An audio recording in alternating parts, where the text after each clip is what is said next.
महाराज जी, जब हम अपने सत्कर्म, नाम जप एवं मंत्र जप किसी जीवात्मा के कल्याण के लिए श्री जी के चरणों में समर्पित करते हैं, तो हमें ये कैसे पता चलेगा कि श्री जी ने उसे स्वीकार कर लिया है? विश्वास करना पड़ेगा। इसमें विश्वास करना पड़ेगा। आप सिद्ध पुरुष होता है तो उसे संकेत हो जाता है। अब आप पार्थिव शरीर में आसक्त हैं और ये जो क्रिया है भागवती क्रिया है। ये पहुंचती भी तभी पहले हम श्री जी को समर्पित करते हैं, फिर उस जीवात्मा के लिए भाव करते हैं। श्री जी को समर्पित करने का मतलब सरकारी बैंक में गया और फिर वहां से उसको ट्रांसफर होगा। यदि वो कहीं जन्म ले चुका है तो आपका भजन, आपका पुण्य उसके सुख संविधान को बनाएगा और दुख दुख का जन्म हुआ है, पर वो आपको पता नहीं चलेगा। क्योंकि अपने लोगों की जब देहात्म भाव बुद्धि हो जाती है ना, तो विस्मरण बहुत जोर का होता है। इसमें माया विस्मृत कराती है। जैसे हम पूछे परसों शाम को आपने क्या खाया, तो अपने को बहुत सोचना पड़ेगा। मात्र परसों की बात है, सोचना पड़ेगा। तो देखो इतना विस्मरण जोर का है कि माँ के गर्भ में अभी अपने लोग रहे हैं 9 महीने, लेकिन बिल्कुल पाई भर ज्ञान नहीं है हमको।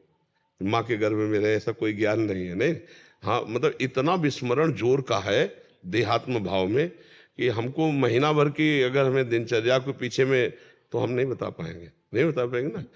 मतलब इतना जोर का विस्मरण माया फैलाए है कि 1-2 दिन की बातों का विस्मरण हो जाता है। तो हमारी बौद्धिक शक्ति बहुत कमजोर है। उसके लिए हमको चाहिए त्रिकालज्ञ बुद्धि। तब हमें पता चलेगा कि हमारा जो दिया हुआ भजन है अमुक जीव अमुक जगह था, वहां पहुंच गया है, ये हम देख पाएंगे। तो इस पर हमें केवल विश्वास काम करेगा कि भगवान सर्वज्ञ है, सर्वशक्तिमान है, सर्व रूपों में है। उस जीव का मंगल करेंगे तो हम भगवान पर विश्वास करते हुए वो ये कार्य करते हो मान लेते हैं। जब हम समर्पित कर दिया तो उसके पास पहुंच जाएगा। ये लौकिक बुद्धि में हमारी बुद्धि काम करती है। तो जैसे हम बैंक से किसी को दें तो आपके मैसेज आ जाएगा कि आप वो पहुंच गया है। नहीं, तो ऐसे जब सिद्ध पुरुष होता है तो उसको मैसेज मैसेज तो आपको भी आता है, लेकिन आपकी स्मृति वहां तक नहीं है, सूक्ष्म में, स्थूल देह में है। और अगर आप ध्यानस्थ तो आपको मैसेज समझ में आ जाएगा कि अमुक जीव अमुक जगह है, वहां पहुंच गए। पर इसके लिए त्रिकालज्ञता होनी चाहिए, सर्वज्ञता। तो देहाभिमानी को सर्वज्ञता नहीं होती, जो देहातीत होता है वो सर्वज्ञ होता है। अच्छा, इस मार्ग में जब वो देहातीत होता है तो फिर व्यक्तित्व तो नहीं रह जाता, तो वो केवल भगवान देखता है सर्वत्र। फिर वो ये करेगा नहीं जो आप कर रहे हैं कि किसी जीव के निमित्त दान, क्योंकि सब जगह अपने भगवान को देखता है और अपना देह भाव छूट गया है तो अब उसका कोई कर्म नहीं रह गया, तो दे तो क्या दे। समझ रहे ला, जो उस कोटि का पहुंच गया उसका ये होता नहीं, और जिसका ये होता है तो उस कोटि का है नहीं, इसलिए उत्तर समझ में नहीं आता। मगर पहुंच जाता है, पक्का विश्वास करो, पहुंच जाता है, पक्का विश्वास करो।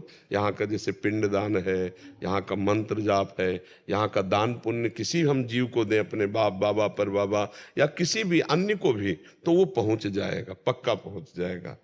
और जैसे सिद्ध पुरुष होता है तो उसको समझ में आ जाता है तत्काल। जैसे दुर्वासा जी को सुदर्शन चक्र ने पूरे त्रिभुवन में दौड़ाया, तो जब भगवान के समीप गए तो भगवान ने कहा अब ये सुदर्शन मेरे कहने से नहीं रुकेगा।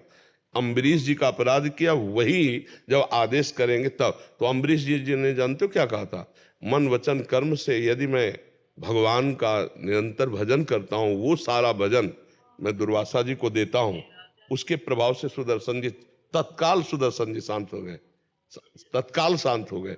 तब दुर्वासा जी ने विचार किया कि मैंने अपराध किया और मुझ अपराधी को पूरे जीवन का भजन दे दिया। तो चरणों में लौट गए कि आज मैंने भगवान की भक्ति की महिमा देख ली। तुम चाहते तो मुझे नष्ट कर सकते थे, लेकिन तुमने अपना पूरा भजन मुझे दे दिया मेरी रक्षा के लिए।